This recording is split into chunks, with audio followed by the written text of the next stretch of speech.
আন্দোলনে আমাদের যখন কেউ পাশে ছিল না, যখন শিক্ষার্থীদেরকে এই শাহবাগ থানায় ধরে নিয়ে যাওয়া হয়েছে, তখন যখন আমাদের এই কয়েকজন মেরুদণ্ডওয়ালা শিক্ষকরা আমাদের পাশে দাঁড়িয়েছেন, এই কথাটা এজন্য ইম্পর্টেন্ট এই সময় বলা যে তারা আমাদের পাশে দাঁড়িয়েছিলেন।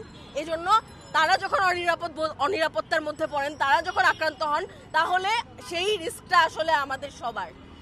যেই শিক্ষকরা আমাদের নিরাপত্তার জন্য দাঁড়ান, সেই শিক্ষকরা যখন তাদের কাজ করতে গিয়ে আন্দোলন করতে গিয়ে না, খালি তাদের কাজ করতে গিয়ে যখন তারা বাধার সম্মুখীন হন, সেটা আমাদেরকে অনিরাপদ করে, আমাদের শিক্ষাকে অনিরাপদ করে। আমরা কিভাবে এই দেশের শিক্ষার সংস্কার দেখব যখন 15 তারিখের একটা প্রজ্ঞাপনকে 28 তারিখে এসে বলা হয় যে এই প্রজ্ঞাপনটি ভুলভাবে এসেছে, ভুলভাবে করা হয়েছে। এটা তো বোঝা যাচ্ছে যে কাদের চাপে এই জিনিসটা এসেছে, কাদের চাপে এটা করা হচ্ছে। তাহলে আমাদের রাষ্ট্র কাকে আসলে সার্ভ করছে? আমরা এই সরকারের কাছে অনেক আশা নিয়ে এই সরকারের কাছে এখন আমরা প্রত্যাশার চোখ রাখি। এই প্রত্যাশার চোখকে আমরা বিফল হতে দিতে চাই না। আমরা এই প্রত্যাশার চোখকে আমরা হতাশ হতে চাই না। এই সরকারকে, ডক্টর ইউনূস বলেছেন, এই সরকারকে সফল হতেই হবে। এই সরকারকে যেন আমরা সফল হতে দেখি, আমরা যেন এই সরকারকে কারো এজেন্ডা সার্ভ করতে না দেখি। এটা আমাদেরকে দুঃখ দেয়, এটা আমাদেরকে অনিরাপত্তা দেয়।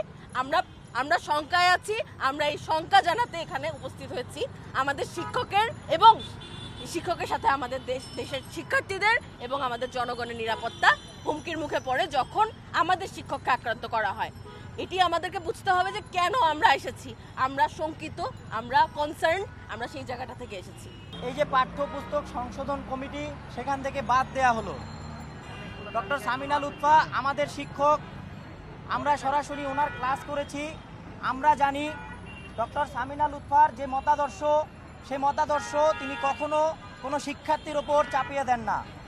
তিনি বরাবরই একজন শিক্ষার্থী বান্ধব শিক্ষক হিসেবে প্রতিটি শিক্ষার্থীর পাশে থেকেছেন, সকল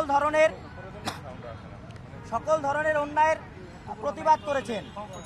এভাবে পরিকল্পিতভাবে একজন শিক্ষককে হেনস্থা করা, ইসলাম বিরোধী, ইসলাম বিদেশি ট্যাগ দিয়ে মাইনাস করার যে অপচেষ্টা করা হচ্ছে, সেটা আমরা সাধারণ শিক্ষার্থীরা, আমরা সমাজবিজ্ঞানের শিক্ষার্থীরা প্রতিবাদ জানাই। সামিনা ম্যাম ওনার ব্যক্তিগত আইডিওলজি যাই থাকুক, আমি ওনার ক্লাস করার সুবাদে এতটুকু বলতে পারি, উনি কখনোই আমাদের ক্লাসে ওনার ব্যক্তিগত যে মতামত আর কি, এটা চাপিয়ে দেওয়ার চেষ্টা করেন নাই।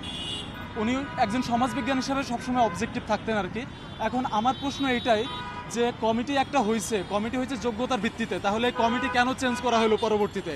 আর এই কমিটি কাদের ইন্ধনে চেঞ্জ করা হলো? এই যে গভর্নমেন্ট, অন্তর্বর্তীকালীন যে সরকার আছে, এই সরকার কি এতটাই ফ্রাজাইল যে কেউ একটা প্রতিবাদ করলে আপনারা এই কমিটি উঠায় নিতে বাধ্য হবেন? এইটা কেন? এই প্রশ্ন সবার কাছে থাকবে আমার।